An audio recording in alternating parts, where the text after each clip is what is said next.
جي اي. صاحبتي كاع راهم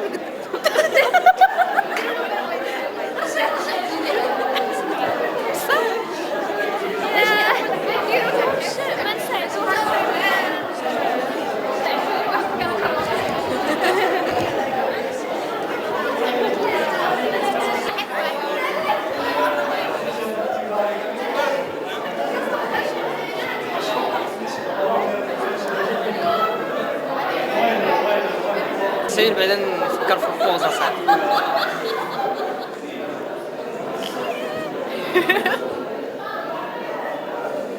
ديما جي أولي.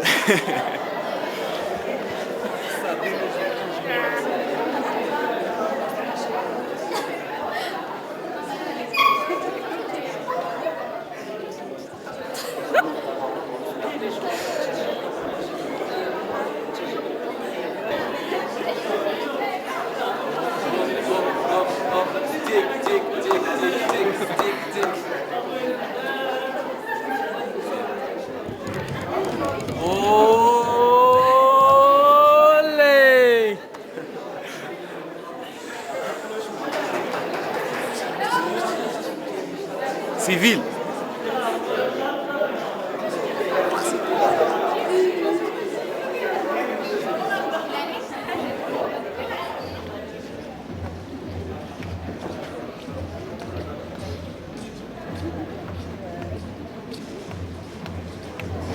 سلام الله عليكم جميعا. 5 سنوات، هي 5 سنوات مضت على أول يوم خطى فيه كل واحد من هؤلاء أولى خطواته بين أسوار المدرسة الوطنية للعلوم التطبيقية بوجدة. هي 5 سنوات مرت ليأتي هذا اليوم أخيرا، لتأتي هذه اللحظة التي سيرفع فيها كل واحد منهم قبعته عالية ليعلن أمام الجميع أنه أصبح مهندس دولة أخيرا. هي 5 سنوات من الكفاح والمثابرة والاجتهاد، هي 5 سنوات من الدموع ومن المسرات، هي 5 سنوات مضت حيث قضاها الكثيرون منهم بعيدا عن آبائهم وأمهاتهم، بعيدا عن أقربائهم وأهاليهم، والأكثر من ذلك هنالك من قضاها بعيدا عن بلده. هي 5 سنوات مرت بلياليها الطويلة، حيث كانت كل أم من هؤلاء الأمهات ترفع كفيها إلى السماء في كل ليلة وتقول: ربي وفق ابني لما تحب وترضى. هي 5 سنوات مرت بأيامها الكثيرة، حيث كان كل أب من هؤلاء الآباء يرفع سماعة هاتفه في كل يوم ليطمئن على أحوال ابنه. إذن هي 5 سنوات مضت، وبالرغم من كل ما طالها من البعد والاشتياق، إلا أنها أثبتت لكل واحد منهم أنه أصبح يمتلك عائلة ثانية، أصبح يمتلك أسرة أخرى، هي أسرة المدرسة الوطنية للعلوم التطبيقية بوجدة. إذن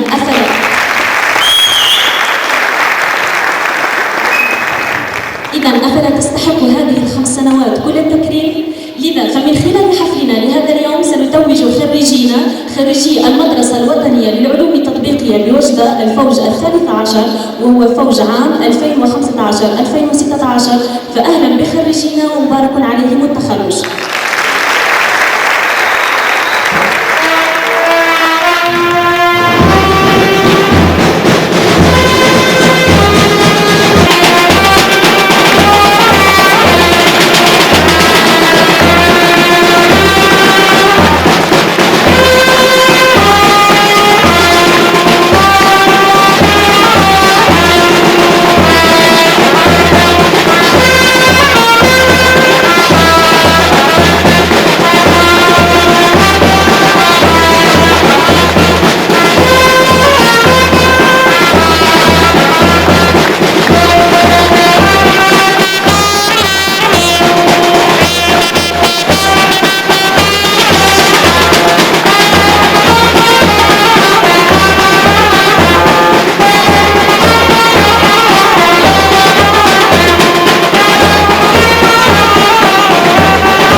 Salam alaikum et marhaba bikum. Monsieur le vice-président de l'université, monsieur le directeur de l'École nationale des sciences appliquées d'Oujda, chers invités d'honneur, chers parents, chers lauréats, je suis très heureux de vous accueillir à la cérémonie de remise des diplômes de la 13e promotion de l'École nationale des sciences appliquées d'Oujda. Chaque année, c'est toujours le même plaisir pour nous de vous accueillir et de vous retrouver pour partager cette cérémonie et de vivre tous ensemble toutes les émotions de cette cérémonie. Alors, merci beaucoup d'y assister, merci beaucoup de participer à la réussite de cette cérémonie et à la réussite de cet événement pour féliciter nos chers lauréats, comme disait ma camarade, pour tous les efforts qu'ils ont faits, pour tous les efforts qu'ils ont fournis, toute l'énergie qu'ils ont déployée durant ces 5 ans passés à l'ENSA.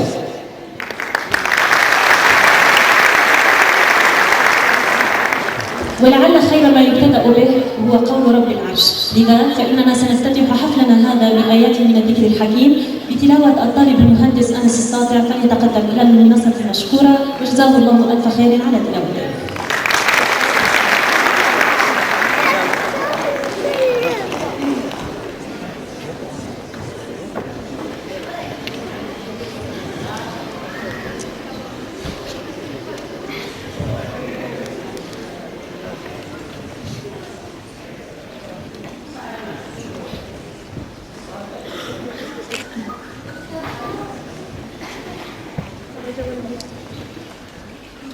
أعوذ بالله من الشيطان الرجيم.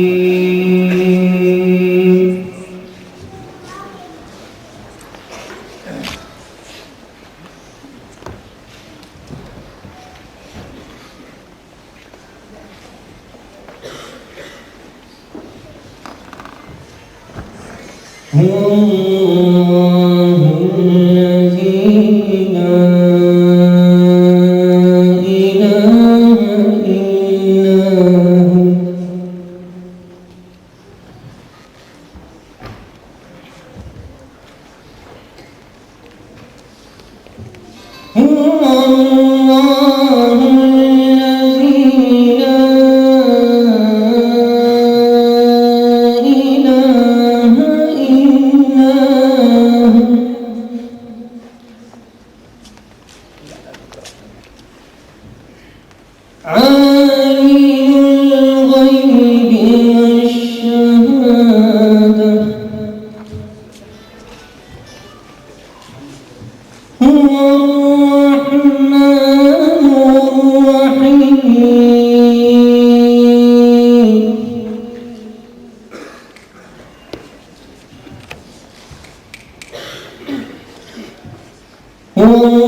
الملك القدوس السلام المؤمن المهيمن العزيز الجبار المتكبر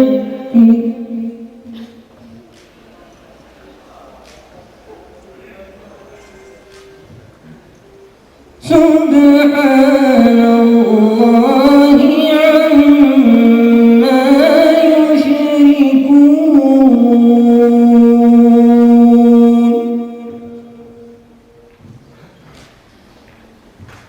هو الله الخالق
لو كان البحر مدادا لكلمات ربي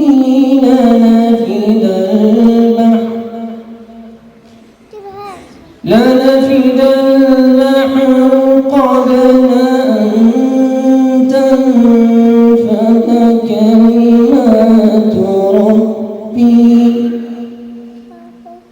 لنفد البحر قبل أن تنفد كلمات ربي ولو جئنا بمثله مددا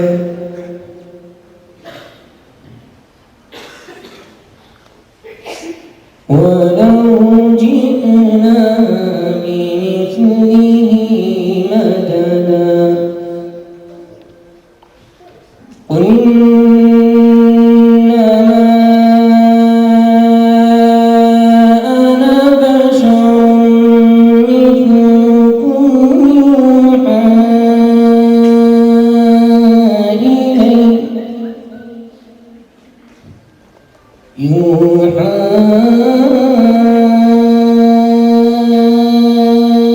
إلي أنما إلهكم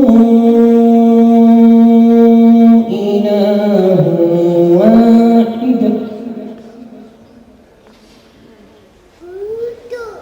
فمن كان يرجو لقاء ربه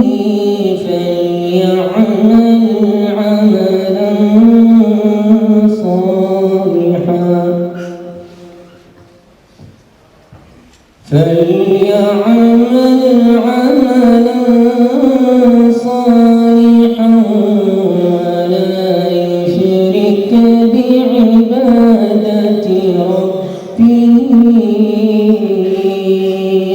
أحدا صدق الله العظيم.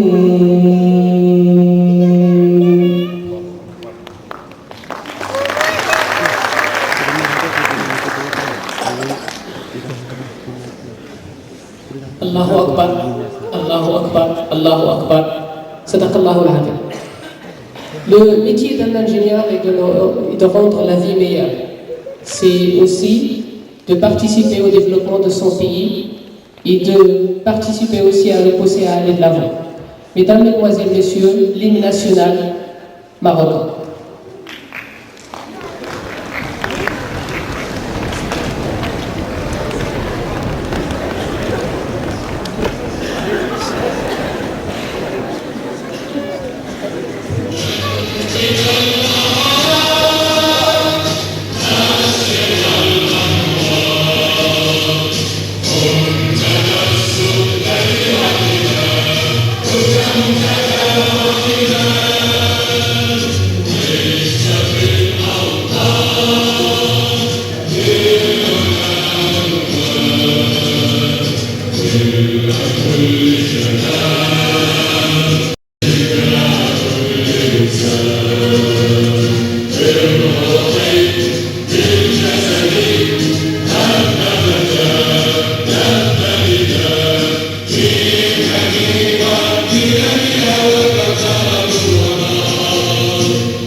والآن سنبتدئ بالكلمات الافتتاحية والتي سنبدأها بالكلمة الافتتاحية لسيادة المدير السيد مدير المدرسة الوطنية للعلوم التطبيقية بوجدة، فليتقدم إلى المنصة المشكورة.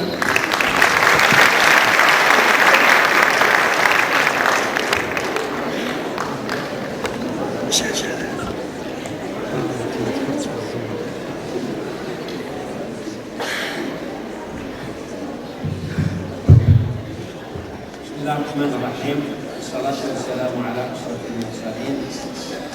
في البداية أريد أن أبلغكم اعتذار السيد رئيس الجامعة أعتذر باش يقرر عنكم وكلف السيد محمد بوعبد الله نائب الرئيس للشؤون الجالية النواب. شكرا سيد محمد، شكرا للسيد الرئيس. وقبل ما نقول الكلمه ديالي للموجهه خصيصا للخريجين نقول الامهات خصوصا الاباء اللي جاوا اليوم باش يحتفلوا معنا ويحتفلوا بولادهم، هنيئا لكم هنيئا لكم هنيئا لكم.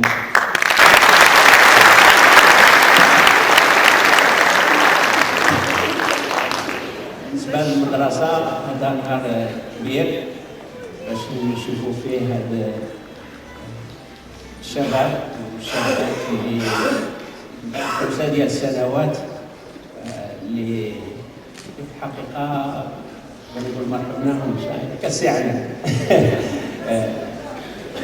الان نشوفوهم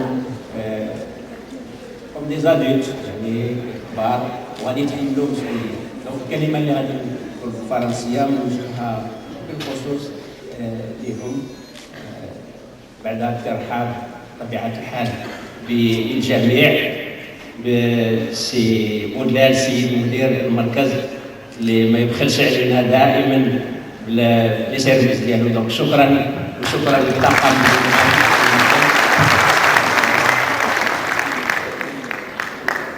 وشكرا في الحقيقه للناس اللي المحسنين اللي بناو هذا المركز هذا، وهذا باش تميز به المدينه ديالنا الحمد لله. دونك هذا المركز بناوه المحسنين ما ديالهم الخاص نشكرهم جميعا وعلى راسهم فضيله الاستاذ والعلامه السي بن حمزه نشكره على المجهودات اللي يقوم بها. والطاقم الاداري واللي فيه مجموعه الا ما قلتش الاغلبيه الساحقه من اساتذه ديال الجامعه واعوان المطوعين يخدموا في سبيل الله، ما ياخذوا حتى شي حاجه حتى شي سنتيم على هذا العمل اللي يقوموا به. دونك شكرا لهم. Monsieur le vice-président de l'université qui est chargé de représenter Monsieur le Président, Monsieur le directeur du CERSO, Monsieur, chers invités, chers collègues enseignants et administratifs, chers lauréates et lauréats, chers élèves ingénieurs, honorables assistances, mesdames et messieurs. Il y a dans la vie des jours heureux qui comptent, qu'il faut savourer et célébrer à leur juste valeur, comme ce jour de triomphe qu'est la remise des diplômes, que ce soit pour les élèves ingénieurs, pour leurs familles, pour les personnels de l'ENSA et toutes celles et ceux qui ont contribué dans l'ombre à ce succès. Je félicite les élèves ingénieurs qui hier étaient des élèves ingénieurs, qui sont devenus maintenant ingénieurs par leur volonté et leurs efforts. Et je remercie aussi les personnels de l'ENSA, enseignants-chercheurs, personnel administratif et technique, enseignants vacataires qui nous donnent un appui considérable, qui ont tous œuvré à la réussite de vos enfants. Personne n'a ménagé ses efforts et je voudrais dire aux familles la fierté et l'émotion de l'ENSA et de l'université de célébrer la réussite de vos enfants.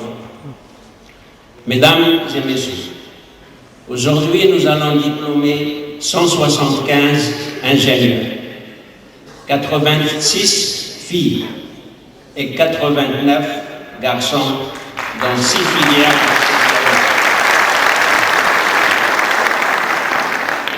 Donc comme vous voyez par ces chiffres, il y a presque 50% de filles et 50% de garçons.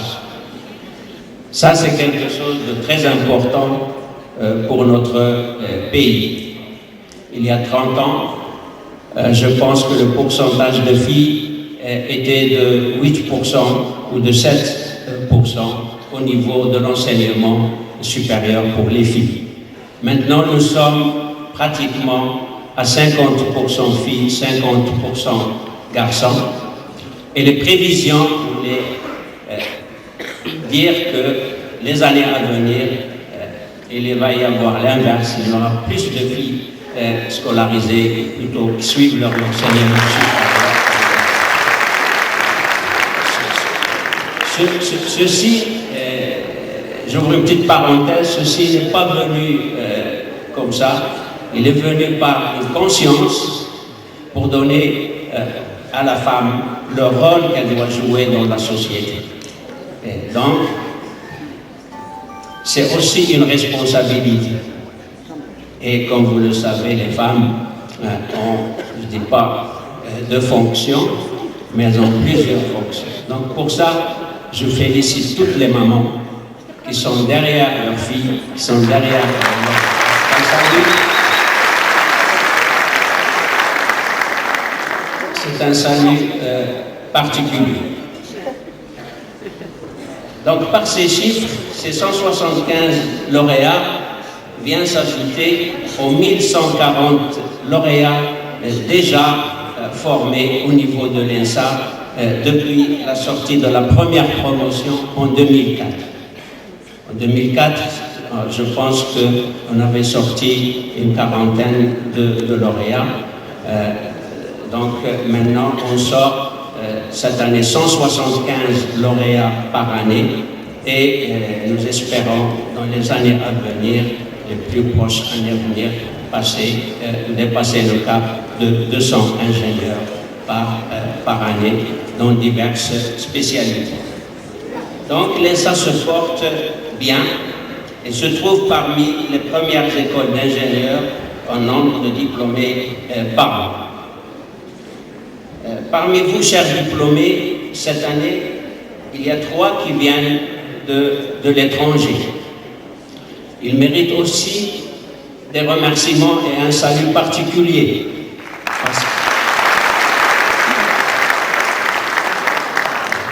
Parce qu'ils viennent de loin, ils laissent leur famille, et puis, malgré tout et avec toutes les difficultés, ils arrivent à avoir leur diplôme dans les mêmes conditions, voire dans des conditions meilleures que leurs camarades marocains.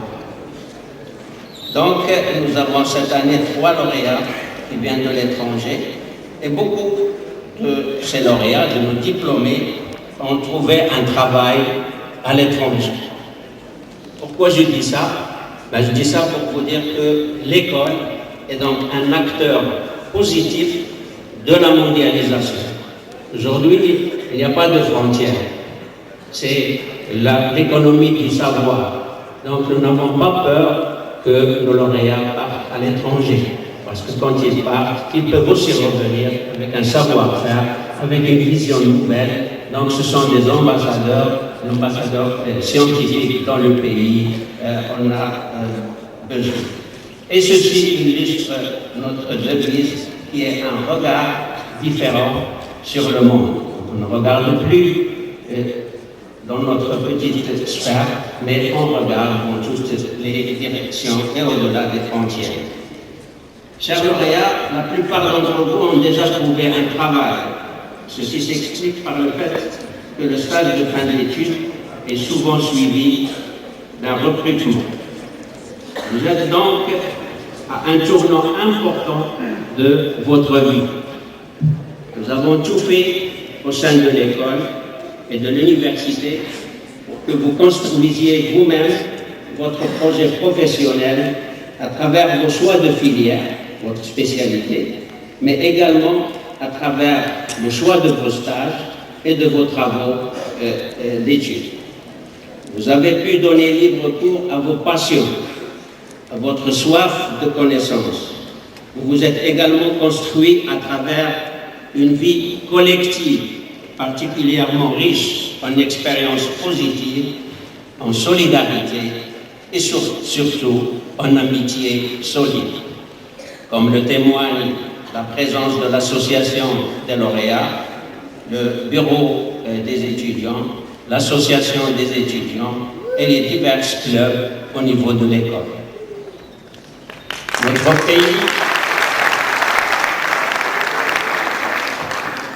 Notre pays, vos familles se sont engagées pour vous faire réussir.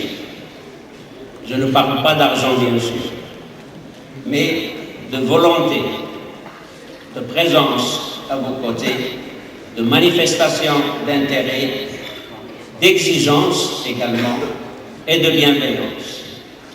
Vous êtes maintenant de jeunes adultes, privilégiés.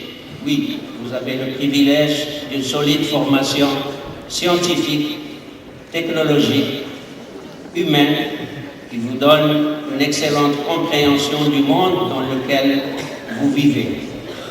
Soyez donc acteurs d'un monde qui se construit, soyez de ceux qui construisent le monde. Vous pouvez par votre culture, par votre rôle d'ingénieur, être de celles et de ceux qui comptent, qui décident et qui façonnent. Engagez-vous, prenez vos responsabilités, mais prenez aussi des responsabilités. Le monde de demain sera celui que vous construirez. Si vous êtes passif et indifférent, alors ne vous étonnez pas que ce monde devienne dur et inhumain, sans valeur, sans morale, livré aux seuls et nombreux appétits et intérêts égoïstes. Engagez-vous dans votre travail, dans votre entreprise, mais n'oubliez pas votre famille. Vos talents, vos connaissances, votre expérience sont des richesses que vous devez partager avec vos concitoyens. Vous avez beaucoup reçu de votre pays, de vos parents, sachez-le leur rendre. Soyez heureux, soyez utiles, actifs et artisans de paix. Pour terminer ce mot, je voudrais remercier toute l'assistance qui ont bien répondu à notre appel et qui sont venus partager avec nous cette fête.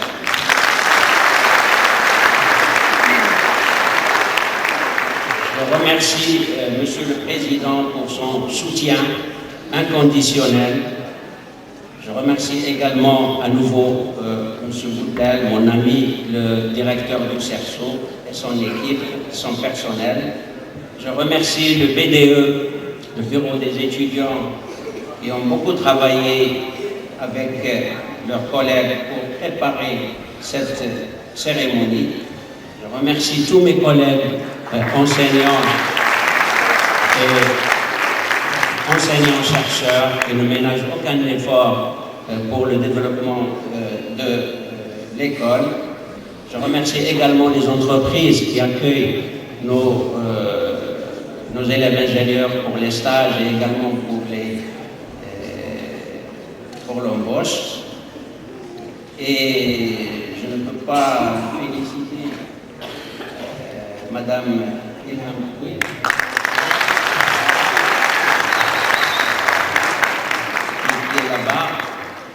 qui est là-bas, qui est la deuxième maman au niveau de l'école pour vos enfants.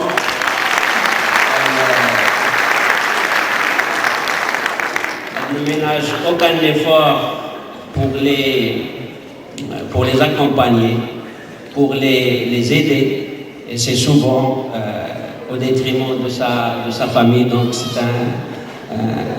elle a pour moi une place importante au niveau de l'école. Je la remercie beaucoup. Et souvent, pour ne pas perdre de cours ou bien des séances de cours aux enfants, on fait nos réunions avec Ilham et les étudiants entre midi et 2 heures, et des fois après 6 heures. Donc vous voyez, tout ce qu'elle fait pour vos enfants et tout ce qu'elle a fait. Donc, merci à vous tous. Merci à tous ceux que je n'ai pas cités, qui ont contribué et qui vont contribuer à la réussite de cette cérémonie. Merci.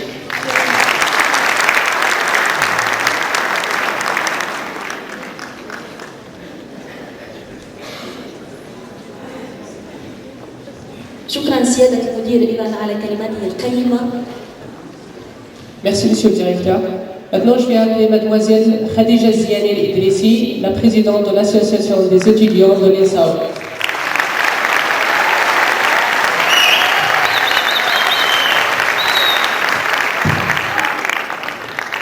Monsieur le vice-président, monsieur le directeur, chers lauréats, honorables invités.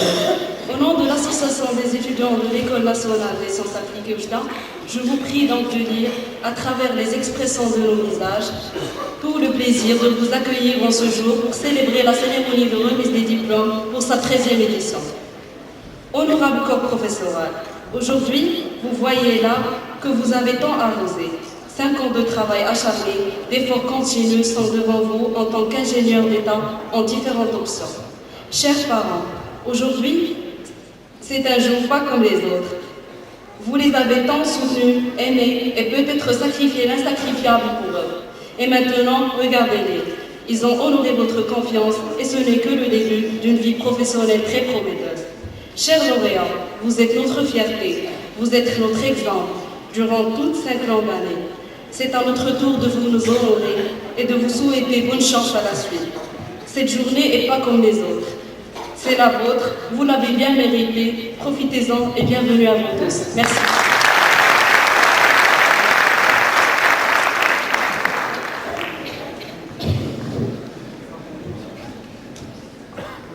Merci beaucoup, Khadija.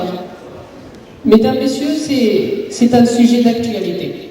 Tout le monde en parle et l'économie mondiale se dirige vers le développement durable. Ce n'est plus un secret. Et le Maroc, bien évidemment, lui aussi s'est engagé à relever les défis du XXIe siècle en mettant le développement durable comme plan principal. Et personne ne peut nier que la région de l'Oriental a un rôle très très important à jouer là-dedans. Et quand on parle de l'Oriental, on parle de l'École nationale des sciences appliquées à Oujda. Et comme l'avait dit M. le directeur dans son discours, l'École nationale des sciences appliquées joue un rôle très important à former des ingénieurs innovateurs pour un développement durable. Pour cela, on va vous laisser avec une petite vidéo qui parle justement sur ce côté-là.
naissance de l'École nationale des sciences appliquées d'Oujda.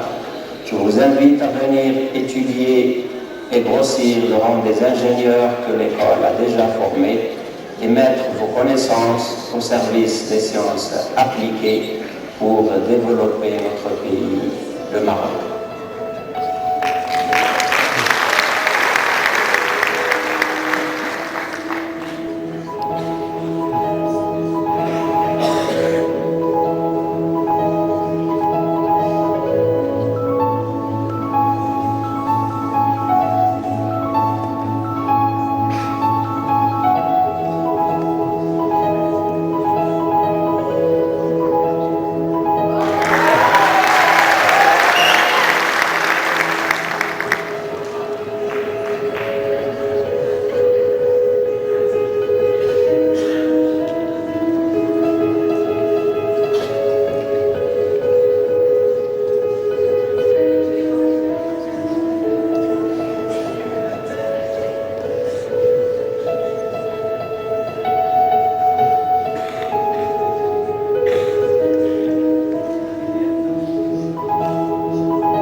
إذا بعدما تطرق هذا شريط الفيديو هذا إلى علاقة التنمية المستدامة بالمدارس الوطنية للعلوم التطبيقية، سنمر الآن إلى أجواء أخرى، هي الأجواء التي انتظرها هؤلاء طويلة، انتظروها منذ 5 سنوات.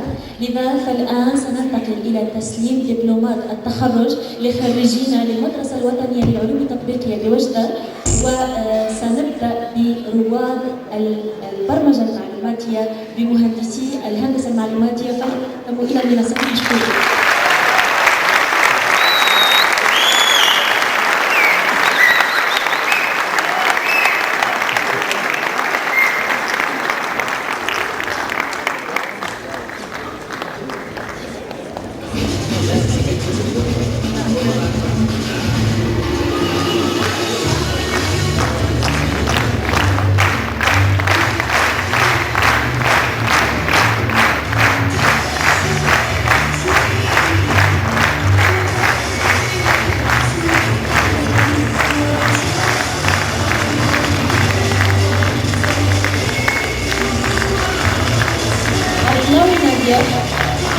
بابا إيمان، بلدان إكرام، يان يوسف، بالكوفي الفيوم الحموتي مريم، المتوفق سلمى، فرس شيماء، غرافي إيمان، حجي أنس، حجي يونس.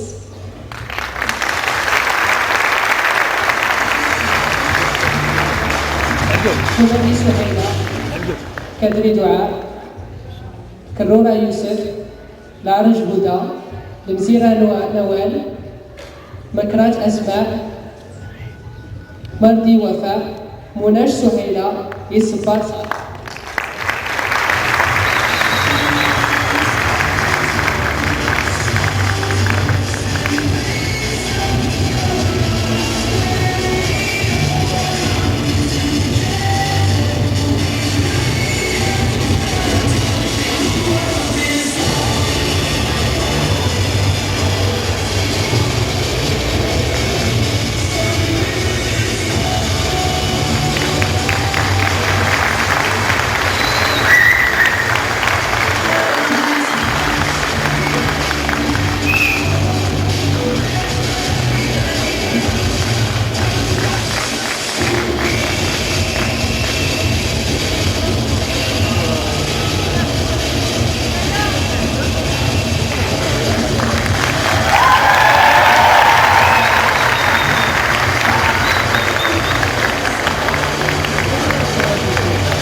للحاصل على أعلى معدل في شعبة الهندسة المعلوماتية للطالب أو المهندس حاليا السيد يوسف بياض يتقدم ليستلم جائزته التي سيساهمها نائب رئيس جامعة محمد الأول. فليتقدم مشكورا.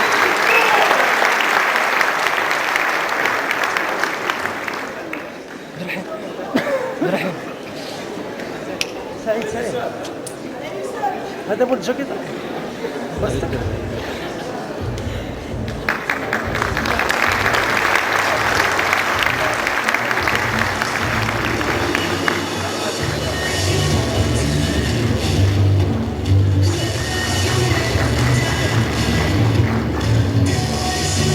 وبما أن الإرث لا بد له من أن يمرر، سيمرر علم الهندسة المعلوماتية إلى الطالب قطب رابحي بصفته طالب في الهندسة المعلوماتية سنة 5.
La deuxième filière qu'on va amener sur scène, s'il vous plaît, c'est ma filière, le domaine dans lequel il excelle.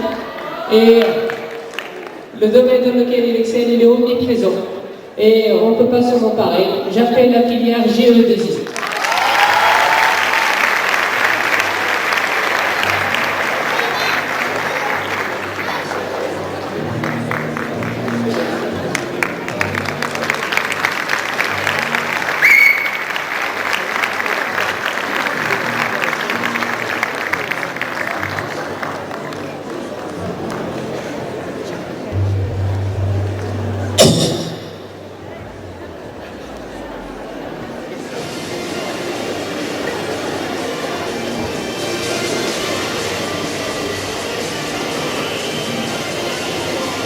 رحماني سارة،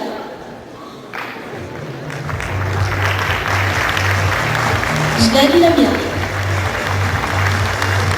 كمبر حفصة، مختاري بشرى، شمسوت وحمد نجيب، إجميل وحمد.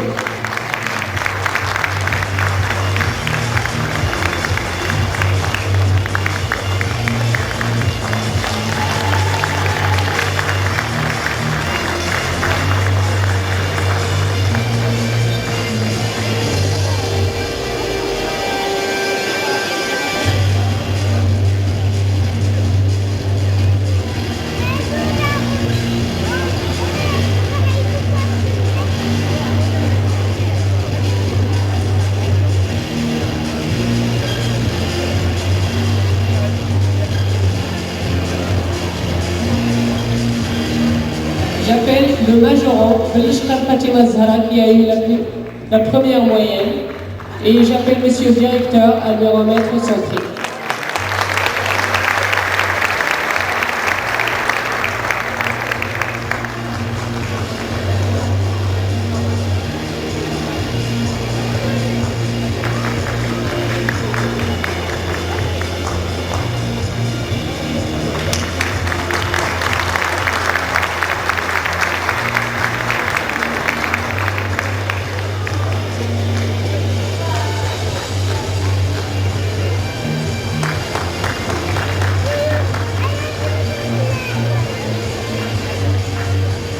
J'appelle l'élève de la 5e année, Khaoula Bilgnaoui, pour recevoir elle aussi le flambeau de la filière géodésie.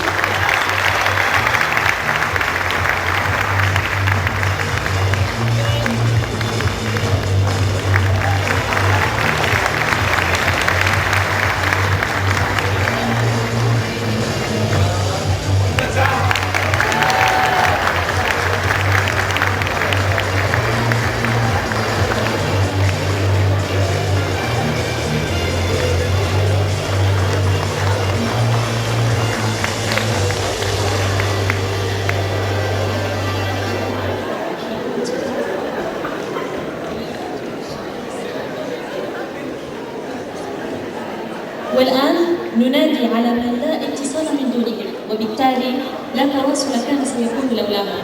ننادي على هندسة الاتصالات والشبكات فليتقدم مهندسو هذه الشعبة إلى المنصة.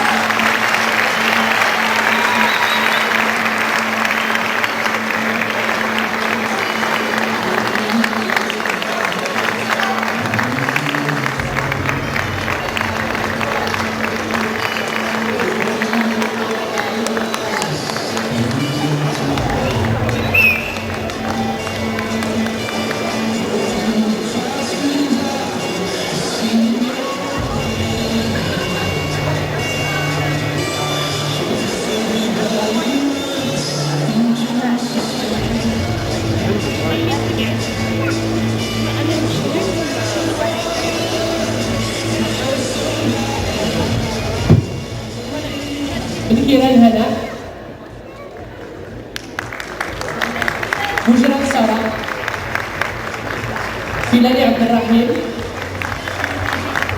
العمراني يوسف سلفم زينب وادخل سلمى ونجيلي سلمى.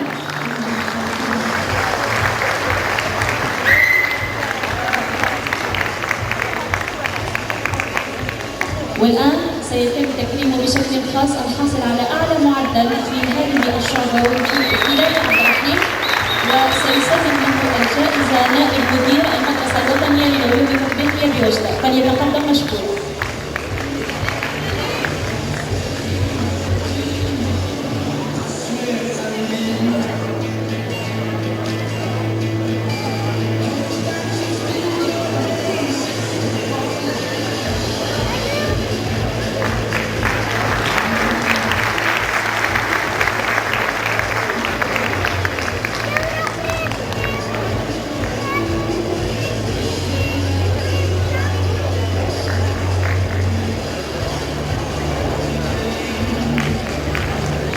والآن سينتقل علم شعبة الاتصالات والشبكات إلى طلبة السنة الخامسة بالمدرسة الوطنية للعلوم التطبيقية في هذه الشعبة، وسيسلم للطالبة المهندسة مريم العياش.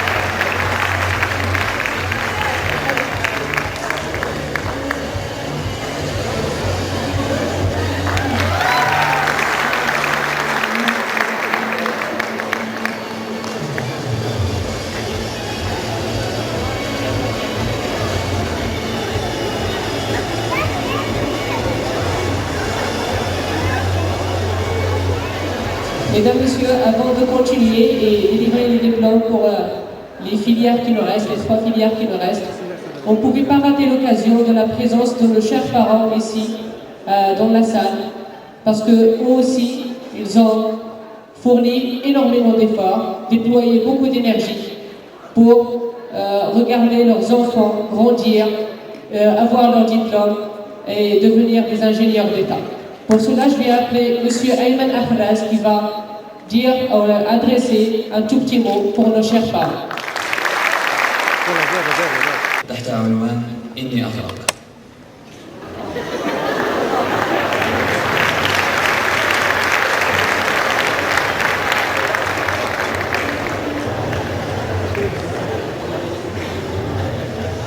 إني أغرق وسط الظنون أغرق ببحر الوساوس النكدية أغرق بين الشكوك والتفاهات أنا أغرق بين خردلة البهاق العاطفي والمكر الأحادي أغرق على بساط الوهم وطأت رؤاي وأنا أغرق أنشد الثمالة من كياني غدقا ثم أغرق أنثر شعري هذا وفؤادي يتضاءل الغرق أعزف مقطوعات الشذوذ المتسلطين وأغرق أجير الخزعبلات من النكد وأنا أغرق أصرخ خلسة من حدة وترها ثم أغرق أترقب جنون وجنتيها هوسا وأغرق وأردد شعري هذا ورأيته بالغرق جهد الصبابة أن تكوني كما أرى عين مسهدة وقلب يخفق ما لاح برق أو ترنم طائر إلا ثنيت ولي فؤاد شيق جربت من نار الهوى ما تنطقي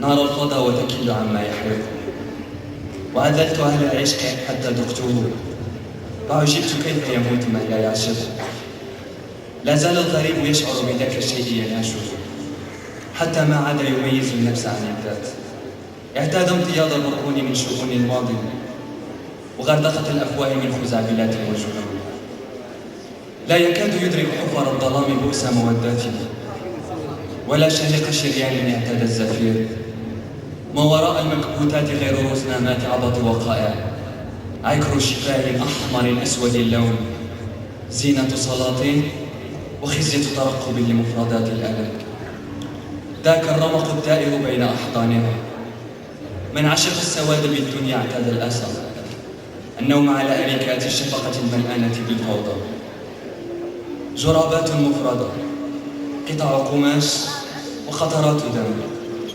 تلك النظرات الغاشمة منها والمتراجسة تلك الضحكات المرصوصة اللبنات على دفتر المعزوفات السالفة الخطى الراهنة الحليب لا زالت تلك الضحكات تنهش جنبات الغريب تطرق مسامع الضال بين عريات المخمنات شغفا في القهر وحبا في قتل النفس حاجة للوضوء سئمت الركود سئمت مواويل العزوفة والثناء سئمت خضوع المرء للولاء سئمت حنكة الأرض ورويدة السماء وابتليت غرامها نطفة فعشقت الغروب بها وحبذت الضرر ولهت ابتلاءها ثم تجرعت السهر دثريني فربما حقا أنا أغرق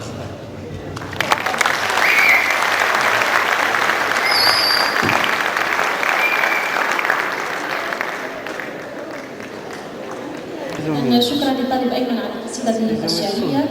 والآن سنعود إلى أجواء تسليم الدبلومات التخرج، وهذه المرة سننادي على مصممي البنايات الشاهقة.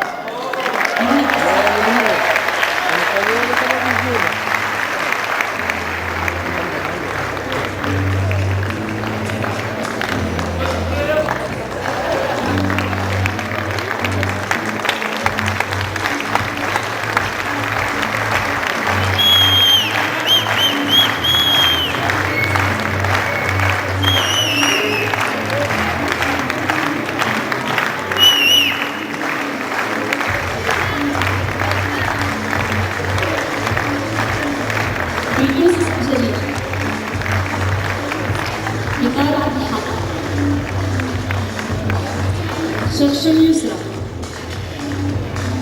دويبة عيشة، النسوان مريم، المرابط محمد، الصبر ياسين، قطايا يونس، إصدار ياسين، طارق أحمد، دعيش سعد، حسين الشيبة، محلو خديجة، محمدي أيوب، سعيد محمد، سارج صفا، سمية، ياسين سمية، لارمي إسام يوسف برامير زياني علي.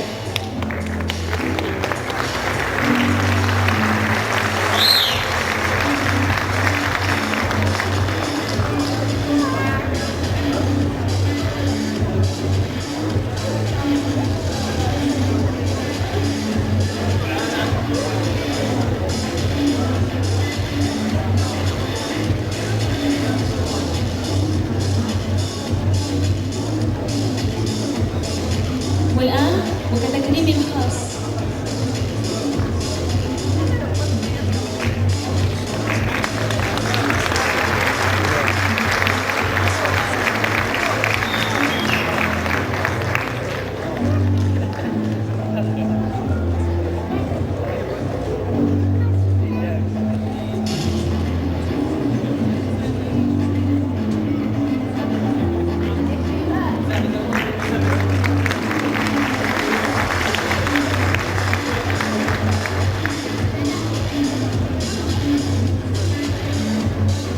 والآن كتكريم خاص سيتم تقديم جائزة للحاصل على أكبر معدل في هذه الشعبة وهو المهندس سعيدي محمد، وليتقدم السيد ناصر لتقديم الجائزة.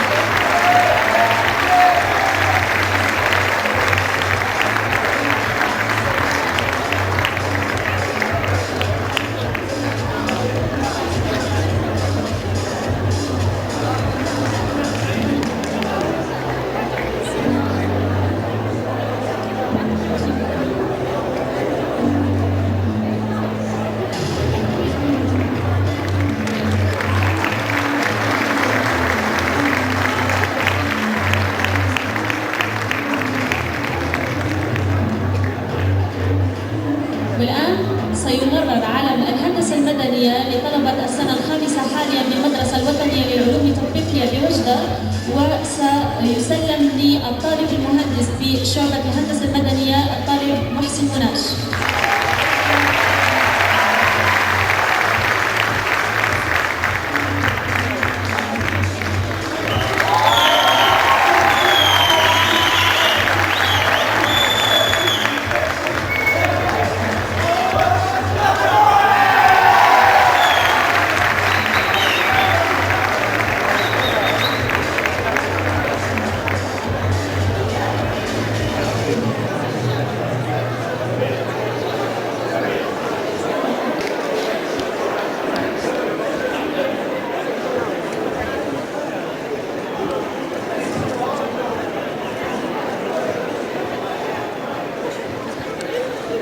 On va continuer ces moments de joie et on va recevoir sur scène une nouvelle filière.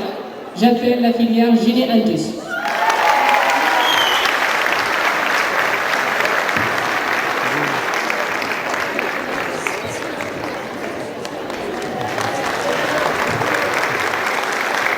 C'est bien.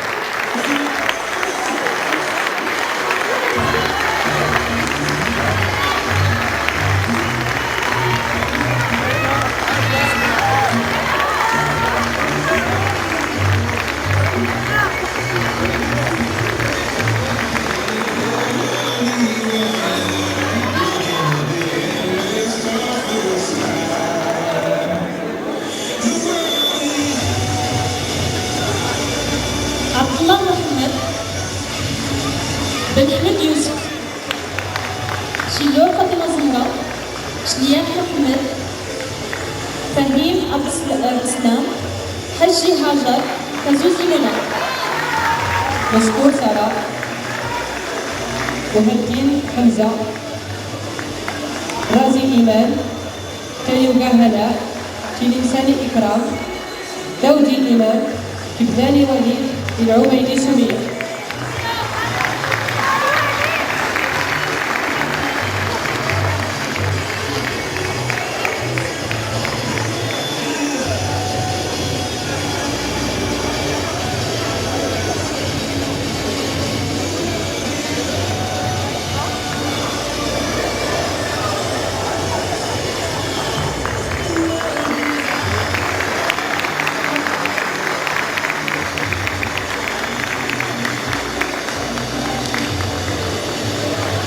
Le majorant de cette filière et Mademoiselle Vesco Sarah. J'appelle Monsieur Othman à lui délivrer son prix.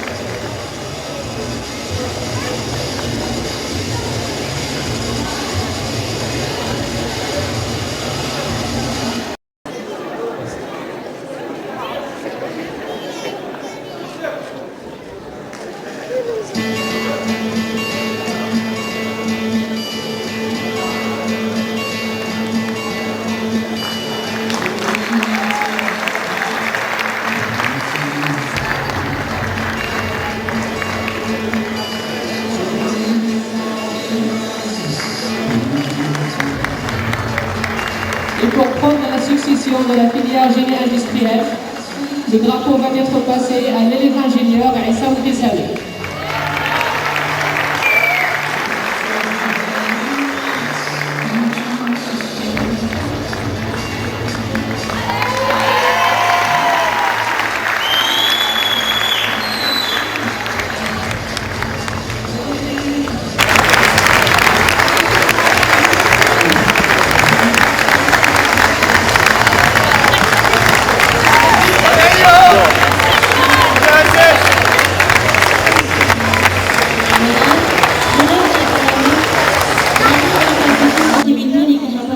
ننادي على شعبة الهندسة الكهربائية إلى الرأس.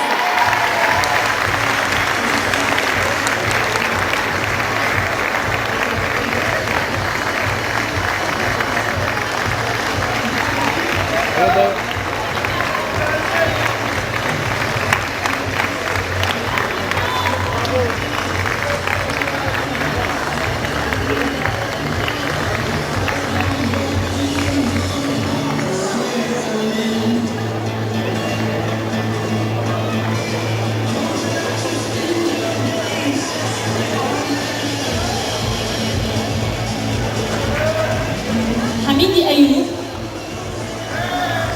عبد العزيز، منصور السميحة، مزوزي إمام، رواد مصطفى، سعد علي، انتباه الحديد.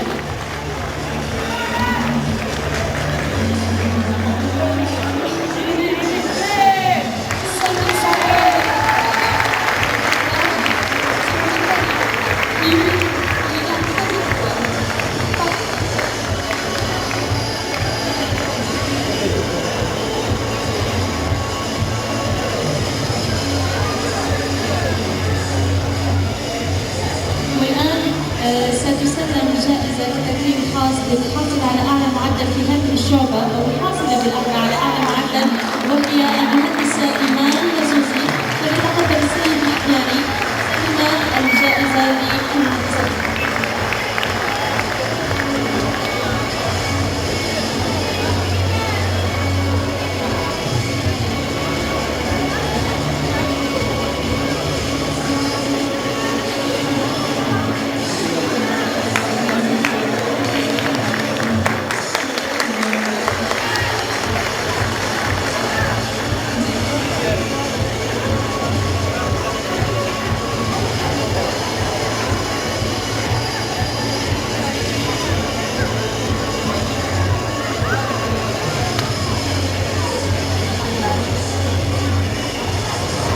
السلام عليكم جمهور الكريم. أود أن أشكر السادة الأساتذة ومدير المدرسة الوطنية للعلوم التطبيقية وكذا جميع الأساتذة ديال المدرسة وكذا الآباء والأمهات ديالنا وجميع الطلبة الإخوان ديالنا اللي جاو ساندونا لا من قريب ولا من بعيد. عندي واحد أكثر من هو شكر إهداء لواحد الأستاذ قدير ديال هاد الشعبة ديالنا، رئيس شعبة العلوم الكهربائية أو الهندسة الكهربائية السيد فياني، اللي حقيقة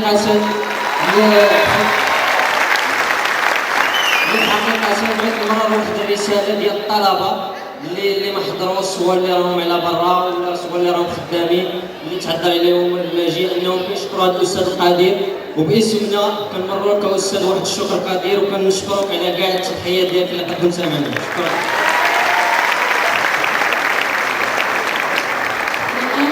سيمرر على الهندسة الكهربائية إلى طلبة السنة الخامسة بالمدرسة الوطنية للعلوم التطبيقية في هذه الشعبة، وسيعطى للطالب المهندس إلياس أحمد.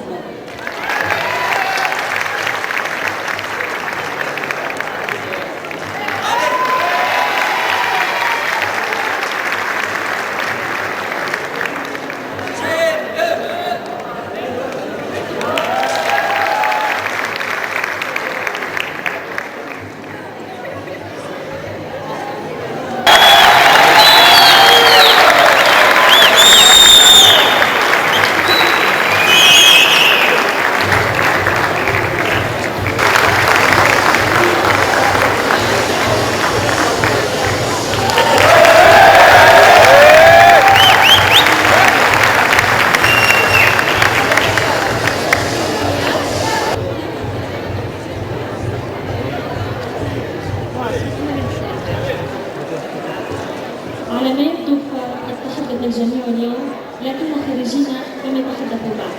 لذلك فستعطى الكلمة الآن للمهندسة مريم الحمودي التي ستقدم لنا كلمة باسم الطلبة خريجي المدرسة الوطنية لعلوم تطبيقية فوج عام 2015-2016. فلتتقدم مريم مشكورة.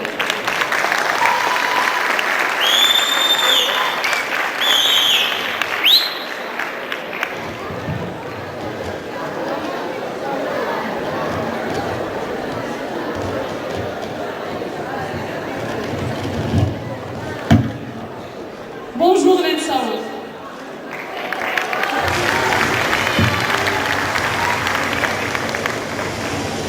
Bonjour l'ENSAO et bonjour spécial à la promo 2015-2016. Je vous demanderai s'il vous plaît de regagner vos places avant de commencer mon mot. Promo génie civil, Ayoub, regagnez s'il vous plaît votre place. Les selfies on les laissera à la fin.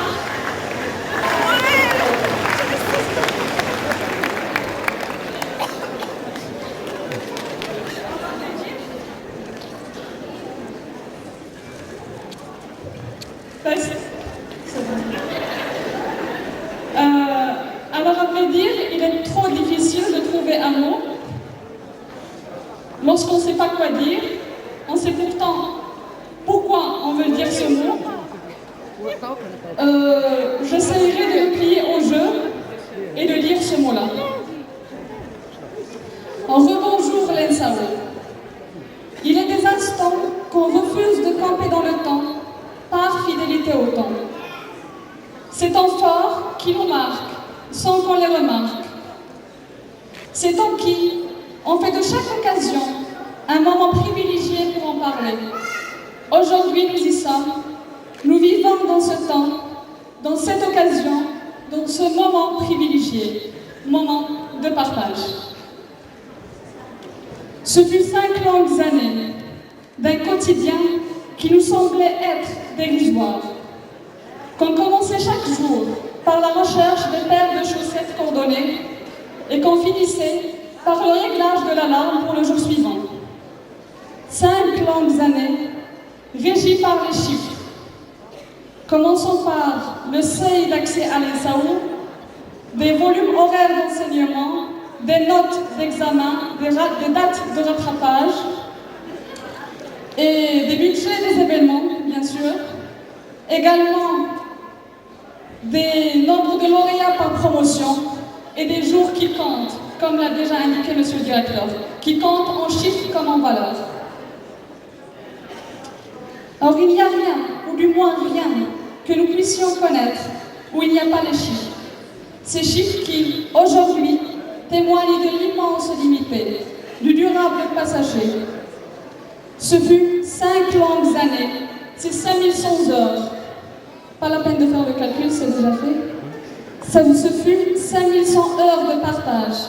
Le partage, cette mécanique qui unit les liens très étroits. Partage admirable en tous sens. Ce partage qui a fait des étudiants non oujdi et des non-marocains aussi marocains que nous le sommes. D'ailleurs, j'en profite pour remercier ces jeunes étudiants militants qui ne cessent de déployer leur effort avec dévouement et engagement pour réussir la vie parascolaire. Applaudissez-les s'il vous plaît. Encore, il me semble nécessaire de saluer dans cette occasion la commission locale de l'ENSAO, ambassadrice de la commission nationale au sein du réseau ENSA Maroc, star des événements pour cette année. Encore des applaudissements très forts cette fois-ci, s'il vous plaît.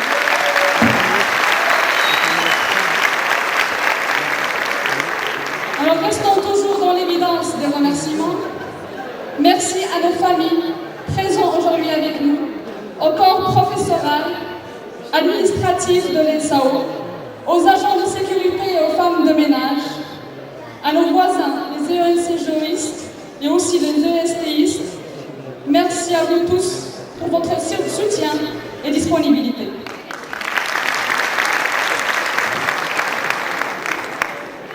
Je n'irai pas plus loin dans les remerciements, puisque les remerciements font référence aux fins, et notre fin est une fin qui inaugure.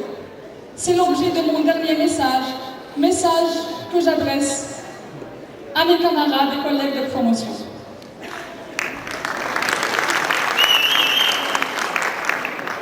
À ces collègues présents par leur cœur comme par leur corps, nous sommes passés de la science qui explore de l'infiniment petit à l'infiniment grand. Nous sommes passés de cette science-là au monde réel, c'est-à-dire à ce monde-là, au nôtre. Là où chaque conviction inspire à l'action, et chaque action est vite suivie d'une critique. Dans notre contexte, ce n'est pas les critiques qui comptent. Il est temps qu'on tâche bravement, que l'on ait le courage de trébucher, parce qu'il n'y a aucun effort sans erreur ou imperfection. Les grands enthousiasmes commencent par une bonne intention. Ayons ces bonnes intentions. Voilà, c'était mon mot. Et à vrai dire, voilà, vous pouvez applaudir.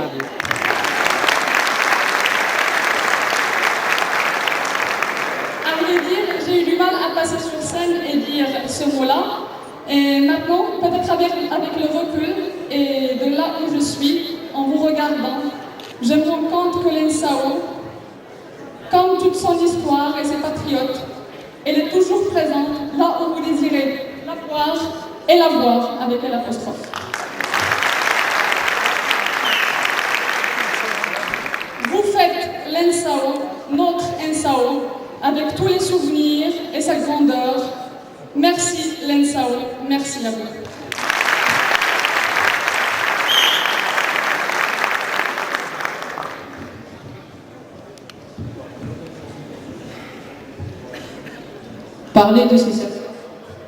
Parler de ces 5 ans passés à l'ESA est une tâche très difficile, je vous l'accorde, mademoiselle Myriam. C'est une expérience qui se vit plus qu'il ne se dit. Alors pour cela, merci beaucoup Myriam. L'École nationale des sciences appliquées regorge de talents, regorge de gens hyper doués dans différents domaines. On les voit dans les activités parascolaires, on les voit dans les compétitions dans lesquelles elles participent, dans lesquelles elles nous honorent.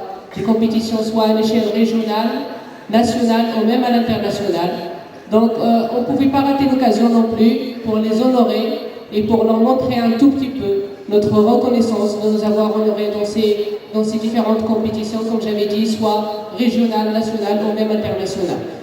Aujourd'hui, on va honorer 4 équipes, en commençant par النادي الرياضي وهو الحاصل على الجائزة الأولى في مسابقة مولاي الحسن في نسخة عام 2016 والتي نظمت في المدرسة الوطنية للتجارة والتسيير بسقط. لذلك فسيكرم هذا النادي وفي شخص رئيسه حينها أي خلال العام الماضي، والذي سيقدم له الجائزة السيد مدير المدرسة الوطنية للتجارة والتسيير بوجدة. فليتقدم مشكورا بتسليم الجائزة.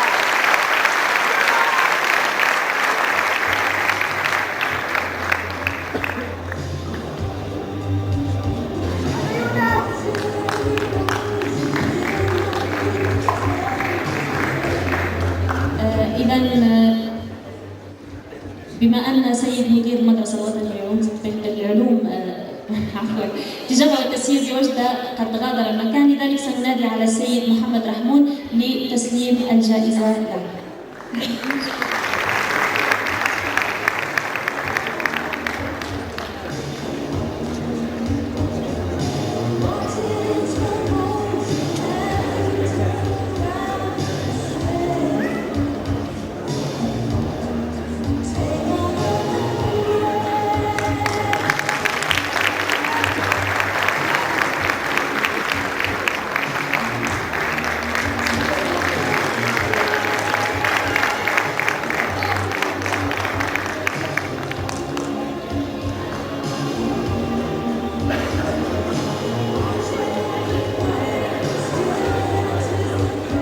Après des phases éliminatoires régionales, au niveau régional, puis au niveau national à Ifrane, ils sont partis à Sharm el-Sheikh, en Égypte, pour nous honorer, pour représenter l'École nationale des sciences appliquées. Je vais appeler l'équipe qui a participé à la compétition ACPC. On va les honorer, on va les appeler tous sur scène. قطب الربحي أسامة السعودي إيفة الزهرة محمود.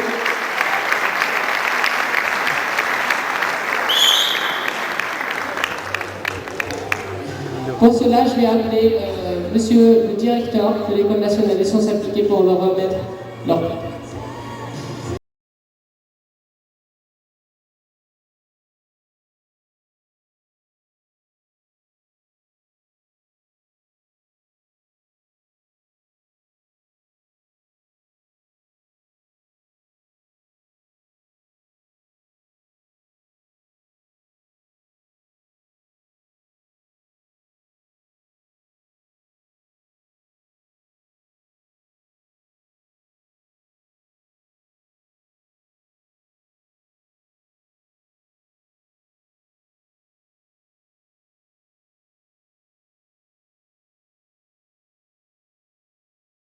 Applaudissez les présents, s'il vous plaît.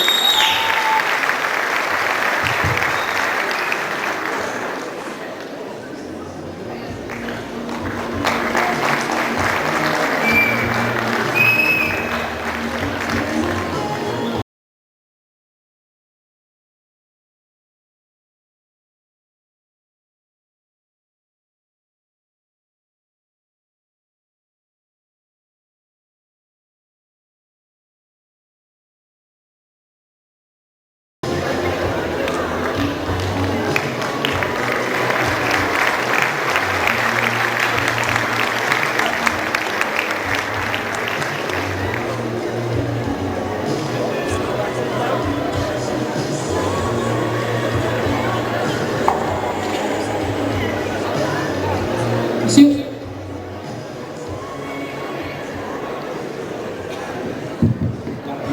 هذا الشباب هادو سافرات كوم بارازار il y a 5 ans, 2012 والأول ديالي عاد صغيورين خايفين تبارك الله كبار سي افيك بليزير.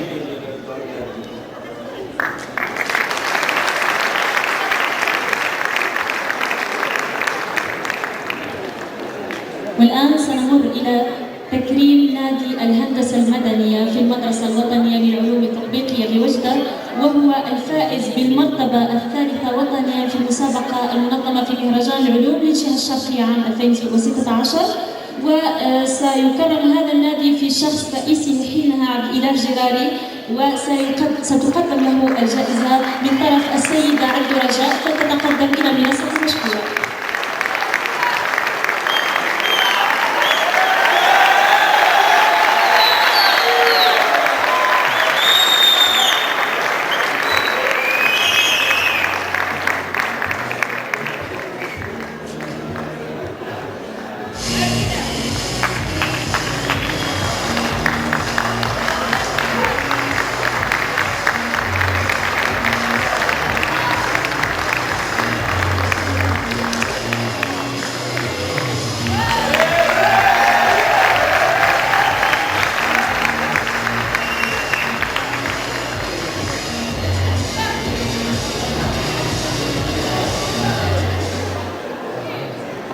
L'autre équipe à laquelle on va rendre hommage aujourd'hui,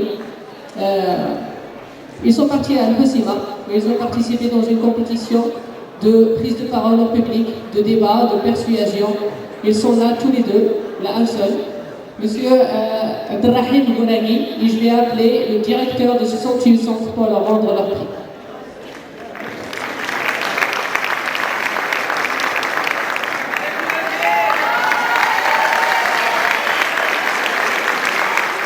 Donc je vais appeler Monsieur Sabat. Monsieur Sabat pour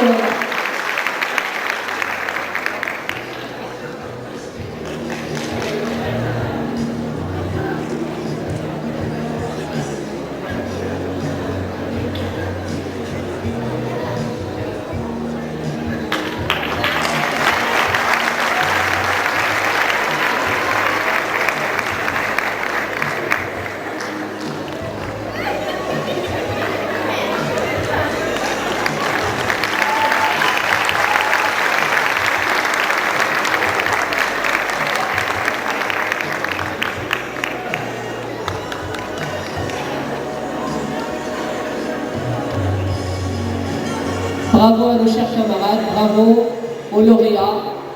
Merci beaucoup d'être ici et on vous souhaite un très bon courage et bonne chance pour le reste. Avant de se quitter, on doit rendre hommage à une autre personne, mais qui malheureusement nous a quittés dernièrement.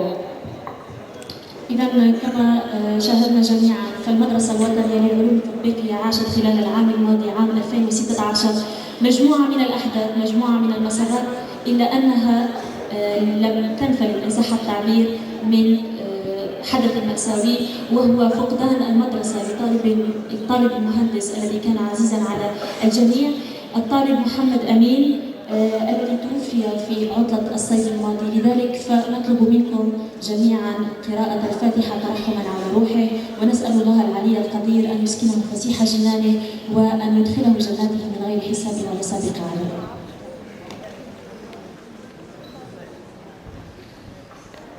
الحمد لله رب العالمين الرحمن الرحيم مالك يوم الدين إياك نعبد وإياك نستعين اهدنا الصراط المستقيم صراط الذين أنعمت عليهم غير المغضوب عليهم ولا الضالين آمين. اللهم تغمده برحمتك يا رب العالمين.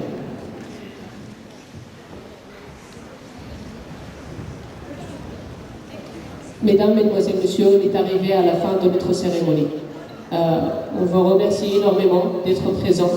On vous remercie énormément d'avoir participé à la réussite de cet événement pour rendre hommage à nos chers lauréats, à nos futurs ingénieurs. Ils sont des ingénieurs maintenant. Et merci beaucoup d'avoir fait le déplacement jusqu'ici et d'avoir participé à la réussite de cet événement. On vous laisse avec le mot de clôture de M.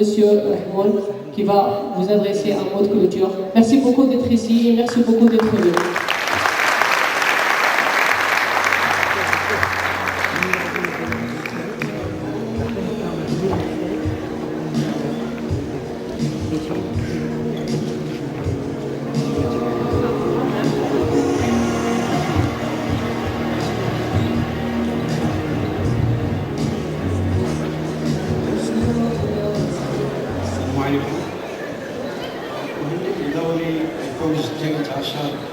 للمدرسة الوطنية للعلوم التطبيقية، وأتمنى لهم استمرار ومسار موفق في حياتهم العملية والمهنية. وأشكر الحضور الأساتذة والطاقم الإداري والبيداغوجي والطلبة المدرسة لتشجيع الفوج وتهنئة الفوج 13، وأرحب بالجميع وتفضلوا مشكورين لبوزكات الرواق